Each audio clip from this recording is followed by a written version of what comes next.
At this point, with so much commoditization in the technology industry, Apple's unique differentiator that makes their products better than the rest is their chips. Thank you. It allows them to differentiate the designs. They can have thinner form factors, better power efficiency, unique components that all enable new features. For instance, the artificial intelligence capabilities that everyone is talking about today, that support started to be built into their chips in 2017. Right. Okay, I know you're not on speaking terms with, say, an Uber bull like Dan Ives, but if you had a cup of coffee with Dan Ives at Wedbush, and with your journalistic abilities, is the chip, is there a constraint or a limit to it on a mathematical basis? Is Johnny Shruji and the rest, are they going to get to a limit where they can't get better and the stock levels or goes down? Well, I think in terms of performance, you've seen drops. There was a time 10, 11 years ago where you were getting 100%, 75%, 50%, even 25% year-over-year performance gains. Agreed. That's not the case anymore.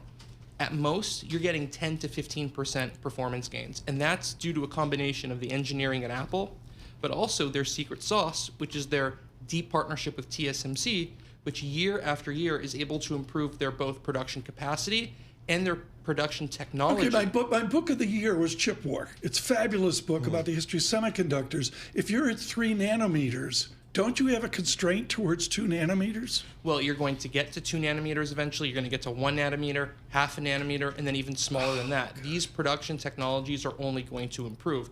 The bottleneck, however, is that they need to do 2 things at once right now. They need to walk and chew gum. They need to improve that production technology, but at the same time, they're in the middle of a move from bringing chip production out of Taiwan to other places. Soon, you're going to see Apple at full steam at a plant in Arizona. They're going to eventually work on some plants in Europe. So you're talking about having to do 2 things at once. Make your production technology better and move it outside of Taiwan because they need the additional production capacity. But there are real concerns geopolitically, in terms of world affairs, in terms of potential world disasters. Why would we put all of our chips in one location? If Taiwan goes down, Apple goes down, so to speak, for a long time. So that needs to be resolved. With China, maybe not the growth story for Apple that it used to be, that the company really needs to look to India in a bigger way, and they need a lower cost phone, arguably, to do that. Is this 16E, is that the phone that they introduced this week? Is that maybe something that could be really competitive in a market like India? First of all, I want to add to what you said about China. So China, you're right, it's no longer a growth story, but it's, I would say, a decline story at this point, right? We saw sales fall 11% on an annual basis.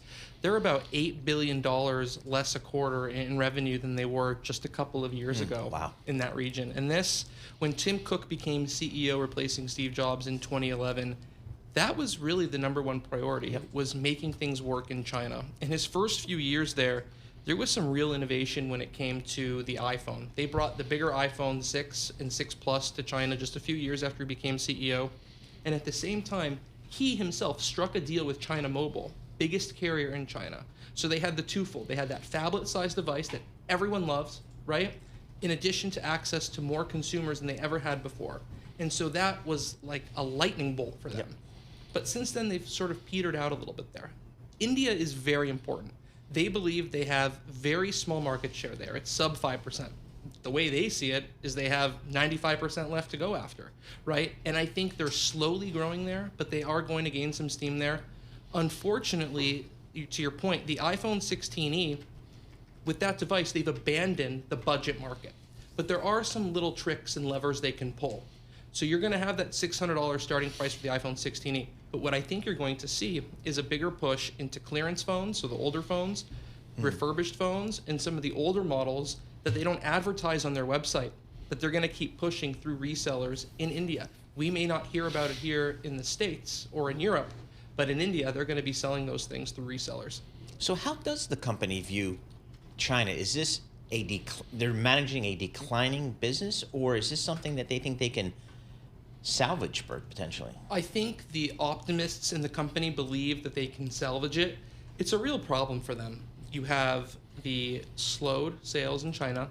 You have the current tariffs situations. You have the geopolitical concerns. And oh, by the way, at the same time, that 30 years we spent building up the world's biggest supply chain, the most intricate supply chain, entirely based, or not entirely based, heavily based in China. By the way, we're in the middle of moving that to more places.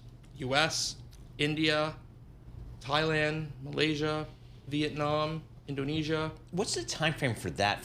Like, again, you said 30 years to build up that supply chain that really was centered around China. Is it a similar time frame to try to decouple itself from China? Yes. Okay. I mean, that took a long time to build.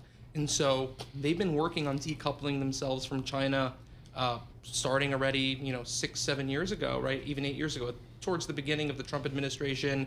COVID gave it increased prominence and importance, but this is going to take a while. They've really not moved the needle in terms of moving out of China.